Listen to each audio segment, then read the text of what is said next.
tá gravando. Bom, vou mostrar aqui algumas posições no chão.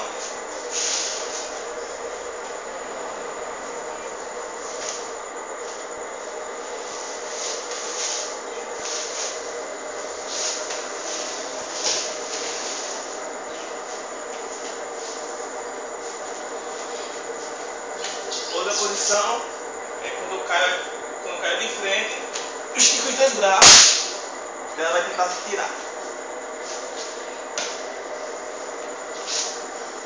Boto o pescoço para cima. Como eu estou com muito peso na barriga, ela não consegue levantar não. Se ela conseguir me levantar, o que eu vou fazer? Vou levantar esses dois braços, empurrar minhas costas para trás. Vou ficar na defesa do chão. Ela vai conseguir me tirar não. Pode tirar, pode ir. Como é, galera?